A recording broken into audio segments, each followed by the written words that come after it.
Hey everybody, I'm Jeanette, a self-professed true crime nerd, and welcome to the Law and Murder Podcast, where we're going to be talking about true crime and exonerations. You ready? Let's get started.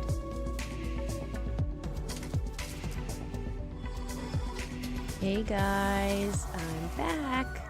I hope that you guys had a great week and you enjoyed the last episode. This week, I'm going to talk about the Farmville Murders here in Virginia. It was a guy who lived in California who met a girl named Emma, and she lived here in Virginia. They kind of dated and hung out, and jealousy kind of got the best of him. So we're going to go ahead with that case. Next week, I'm going to bring you the exoneration of Anthony Ray Hinton. His book was in Oprah's book club pick. It was really, really good, and I wanted to talk about it on the podcast. So that's what I have coming up for next week. So I hope you guys enjoy this episode and leave a review. In her room, in the dark, with the light of the computer screen shining on her face, Emma friend requested Samuel on MySpace and then sent him a message asking him what's up. He responds back and asks how she was doing, and she replied that she was doing good. She tells him, "I noticed that you're into horrorcore. So am I. Who's your favorite band?"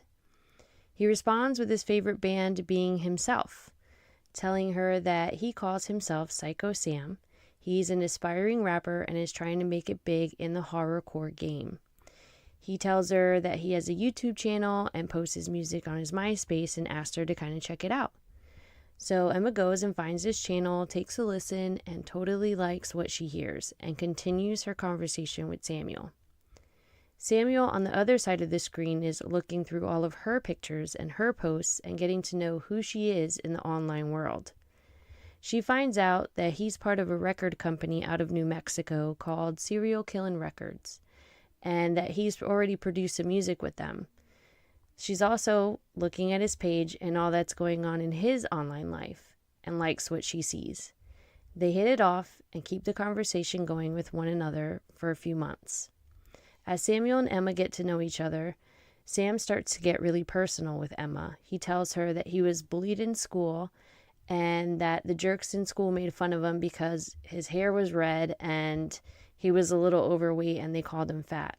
The bullying got the best of him, so he dropped out of high school and was homeschooled with his mom and graduated with his GED. While Emma feels bad, she's also super ecstatic that they have something else in common.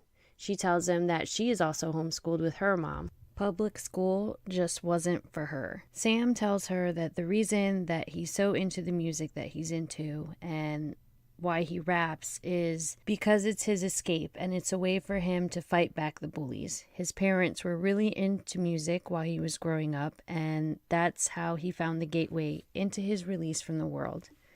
Emma tells him that her parents had just gotten a divorce and her dad moved out. It was hard for her, but she still saw her dad all the time, and he still, in fact, plays a really big part in her life even though they are separated. They find that they have so much in common with each other that they make the agreement to be exclusive boyfriend and girlfriend. As their relationship grows, they get to know each other, and she tells him that her mother teaches criminal justice at a local college, and her dad is a pastor at their local Presbyterian church. At first, Sam finds this crazy because she has a thing for horror music that talks about murders and decomposition and just very not religious stuff like that. But she assures him that even if her father doesn't like the music, he accepts her, and he will in turn accept Sam as her boyfriend as well. Her father knows that she's an individual and he accepts that, and he is also for the relationship that she has with Samuel, so it helps him to feel at ease about the whole thing. They continue to talk on the phone, but mostly online with each other. Both of them were a pretty introverted couple, and they actually didn't even live close to one another at all. Emma lived in Virginia, and he lived in Southern California. At one point, they decided that they really want to get to know each other in person, so they made plans to hang out together and actually visit each other in person. So they find a horrorcore music festival that's happening in Michigan. They made plans for Samuel to fly to Virginia, and Emma's mom would take them to the concert in Michigan. They get the tickets, he buys his plane ticket to Virginia, and the plan for them to meet in person is set in motion. They get all giddy to meet each other, and they start making all these plans on what they would do when they see each other and how they're going to spend time together and what bands they're going to see at this music festival. I mean, they're super smitten with each other, and they can't get enough of the fact that they're finally going to get to meet in person. The plan was for him to fly in and spend a few days with Emma at her place, and then they were going to drive to Michigan for the concert and then come back. As the time got closer, the more and more excited they both got about seeing each other, going to the concert, being able to spend time with each other, and having that physical contact that you're definitely missing in a long-distance relationship. The morning that he flies out to see her, she writes on his MySpace wall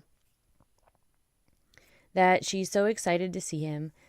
The night or the day before he flies in, she goes and writes on his wall and tells him that she's excited to see him and that she's been up since 4 a.m. waiting for him to get to Virginia so they could finally spend time with each other. He gets off the plane in Richmond, and just as they had planned, her mother picked him up from the airport, and they hung around, tinkered around her neighborhood, got to know each other, and started packing for the second part of their trip to go to Michigan. They had a 10-hour drive ahead of them, so in the morning, the night before the concert, they took off to Michigan. And on this trip was her best friend Melanie, Emma, Samuel, her father Mark, and her mom. On September 11th, 2009, they drive to a city near Detroit, Michigan called Southgate. They all get their hotel rooms, and everything seems to be going great at the concert.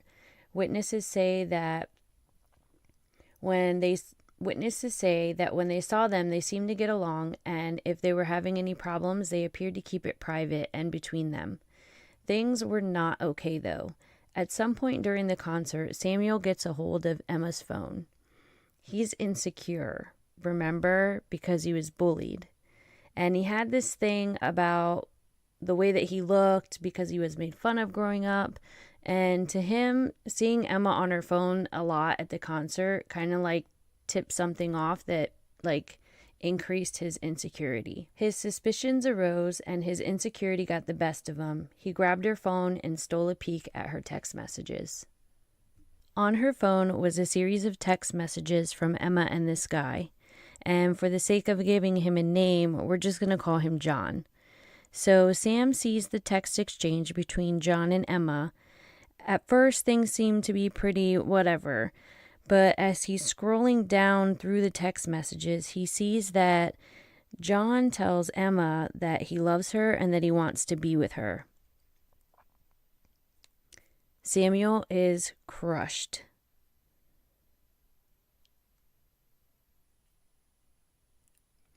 What about everything they talked about? What about all that stuff on his MySpace wall and all that talking on the phone? Why would she have him fly all the way over there if she's only going to be talking to other people? He gets so mad because the one thing that he wanted was this relationship to work, and clearly it's not working. Nothing really happens when they're in Michigan. They all drive back home, enjoying the concert, talking about it, reminiscing, and internally, Sam is just brewing at the text messages that he saw, and it's all he can think about. All he can think about is the text messages and how she betrayed him. He's hurt, embarrassed, ashamed, because he just went out of his way to come and see this girl all the way from California. They all get back to the house on the 13th of September, and it was a Sunday, so they're all resting up because mom and dad and everybody had to go back to work and get ready for their day, their week, really. On the night of the 13th, Samuel is still upset about what happened, but he just tries to let it go, and he can't.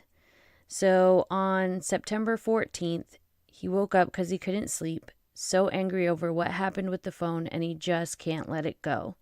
He's literally obsessed, and his anger tips over the edge, and the only way that he sees that he's going to get to any resolution is to kill Emma. He wakes up about 3 a.m. on the 14th going into the 15th of September. He grabs a beer from Emma's fridge, opens it, lights up a cigarette, takes a big inhale, and lets it out. He has decided what he needs to do, and what he was going to do was kill everybody in the house. He slowly walks outside as not to wake anyone up, and he finds an axe in the shed. He figures that if he grabs something heavy, he'll knock them out and kill them while they're sleeping so they won't fight him. He walks into Emma's room and takes the axe to her head and hits her several times with it. Emma never woke up from her dreams that she had that night. She had no idea what had happened to her and no idea what was coming next. He goes into the room that Melanie is sleeping in and does the same to her, with the same outcome. Finally, he creeps so slowly into her mother's room and bludgeons her in the head the same way he did with the girls, and now she is also dead. He finished it. He finished what he needed to do in his mind. He couldn't have her, and neither could anyone else. Now it was done. He pulls out a video camera and gets in front of it. While he's on it, he tells the camera that he knows what he did was wrong and that he feels guilty. It's too late, though, and he knows it. For just a little bit, he contemplated suicide, but thought against it. All he did then was sit at the house and wait because he didn't know what to do. So he sits there, tinkers around, wondering how he's going to get out of the mess that he literally just got himself into. Melanie's mom hadn't heard from her daughter in quite some time, and she knows that they're back from the concert, and she knew that they had gotten back on Sunday, but it was now Wednesday, and Melanie should have definitely called her mom. So she calls Emma's dad and asks him to go visit the house or to see if he can call himself to, maybe she just caught them at the wrong time. So her dad agrees to do that. And on the 17th, around 5 o'clock in the afternoon, Mark, Emma's dad, goes to the house and knocks on the door, and he goes into the house, and as he's going in, Sam is waiting to catch him from behind. He had grabbed another axe, and as her dad walks into the house, Sam bludgeons him in the head and kills him in the living room. Again, he's amazed at his ability to do this. He takes Mark, puts him in the office, and attempts to clean up the living room. Since Melanie's mother doesn't hear anything back from Mark, she gets the goosies, and she calls the police to do a welfare check on the home. She had a really bad feeling that something was wrong because it's not likely for her daughter or Mark not to call her back to know what was going on. By this point, Sam had been in the home with 4 dead bodies for 3 days. We're now on the 18th of September, which would be that Friday, and he was supposed to leave on the 21st, and he had stayed in the house because he had no idea what to do. Unbeknownst to him, the police agree to do the welfare check. They go and knock on the door. Sam is completely caught off guard by anyone knocking on the door, but he immediately comes up with a plan to tell whoever it is that no one's home. He opens the door and he finds the police standing on the other side. His heart starts pounding a mile a minute. He's thinking that he shouldn't freeze and that he should totally keep it cool. When he opens the door, the police ask for Melanie, and he tells the police that she went to the movies with some friends and that he will let her know to get in touch with them, to let the police know that she's okay and that she'll call her mom. They agree that it's a good idea, and they leave. Relieved that the police did not smell the remains in the house and that he got away with it, he knew that it was time for real to go. He grabs the keys for Mark's car and decides to take off to the airport. Before he leaves for the airport, his conscience gets the best of him, and he calls the police to come back to the house because he tells them that he heard noises in the basement. He hangs up the phone, gets in the car, and takes off to the Richmond airport to try and change his flight to get out of town. While on his way to the airport, he gets into a wreck. His nerves were getting the best of him, and he was thinking way too much. He crashed, and of course, for the second time, the police get to the scene of the accident, and they assist him by calling a tow truck and issue him a ticket for driving without a license. I know what you're thinking. This dude just killed 4 people and he's been in front of the cops twice. But here's the thing. No one at this time knew that he had killed anybody. So at this time, the police had no reason to do anything other than to give him a ticket. He wasn't speeding. He wasn't under the influence of alcohol.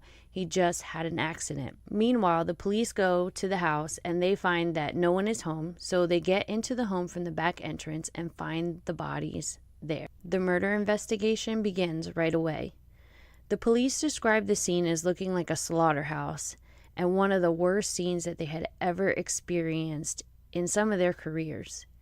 The scene, like the home, looked the way that it did because of the blunt force trauma that he inflicted on each of the members of Emma's family. A tow truck driver comes to get the car and gives him a ride to the nearest station. He gets some snacks and then he calls for a cab to pick him up and take him to the airport. The cab comes to pick him up and Sam has like this smell about him. He literally smells, according to the taxi cab driver, like the devil himself. Like he hasn't taken a shower and that the putrid smell of decomposition has literally seeped into his pores. The cab driver opens all the windows and takes off to the Richmond airport. At this point, his guilt had gotten the best of him. Not to mention, riding in a car with someone you don't know tends to make things a bit uncomfortable. In the discomfort of sitting with someone in awkward silence, and not to mention the smell, the cab driver asked Sam where he was going and what brought him to Virginia. Sam tells the cab driver that his girlfriend Emma lives in Virginia and that he came from Southern California to visit her. They met on MySpace and they had gotten into a fight. The cab driver asks him why, and he admits that he went into her phone and invaded her privacy. He said that he felt bad for invading her privacy and that he shouldn't have, but it was too late. They had argued about it and their relationship was over. He was going to try and catch an early flight home because things didn't work out. The driver drops Sam off at the airport and he finds that he's not able to fly back home early because it cost too much money to change his ticket. Because he had nowhere to go and no way of getting anywhere, he stuck around the airport waiting for his time to leave Virginia that Sunday. While Sam was waiting for his flight, the police had concluded that Sam was the one who was the main suspect in the murder. The police submitted a composite of what Sam looked like and released it to all the media outlets in the area. And while he was sleeping in an airport chair, airport security found that he, sleeping in the chair, looked a lot like the sketch that they saw on television. Airport security taps him on the shoulder, asks for his ID, and it matched exactly who the police were looking for. So they had him go and get up and walk with them. Sam didn't make a big fuss about it. He got up, he knew that he would not be going home, and went with security. Sam was charged with 2 counts of capital murder and 2 counts of first-degree murder. He pleaded guilty and was sentenced to life in prison without a chance of parole, and he also waived his rights to appeals. So this was his plea deal. He had to take what he got and he didn't have to go to court. He pleaded guilty and he was not able to submit any appeals for the murders of the family and Melanie. He tells the police that the only person he wanted to kill was Emma and he killed everyone else because they were just there. He didn't want to kill Emma's father, but he wasn't ready to turn himself in yet, so he did what he felt he had to do. He tells the police that he killed them all in their sleep to decrease their suffering. The media outlets blame the fact that Sam was obsessed with horrorcore music to him killing the family. He has some quoted lyrics I have. You're not the first. Just to let you know, I've killed many people and I kill them real slow. It's the best feeling watching their last breath, stabbing and stabbing till there's nothing left. The music takes lyrics that are very brutal, talking about murder and decomposition, and he puts them to rap music. I mean, sure, but I'm doing a true crime podcast, so does that make me a serial killer? I mean, I don't know. I think that his insecurity and the way that he was bullied as a kid and how he didn't really have a social life outside of the computer caused this to happen. I'm going to take a deep dive and venture to say that he probably had no experience with expressing emotions and did not really know how to take or handle a breakup. I mean, I don't know. Maybe it was his first girlfriend. I feel like the music gave him an identity in which to act, but not that he's a killer because of music. He's a killer because he made a terrible choice and instead of being heartbroken, he decided to act upon his anger, insecurity, and rage. Sometimes I get a little bit fired up at the news media trying to make something out of nothing. Like, I get it. The music is not really like great music to listen to, but at the same time, really, I don't know. I just didn't buy it, so I just thought I'd make a little comment about it. So that's all I have for this week. Next week, I'm going to do Anthony Ray Hinton. And if you have any requests or anything, just follow me on Instagram or DM me and let me know. Have a good week, guys. Hey, I really appreciate you taking the time to listen to the show, and if you love the show, please leave a review on iTunes, and it would be even better if you shared it with your friends and got the word out. Until next time, bye.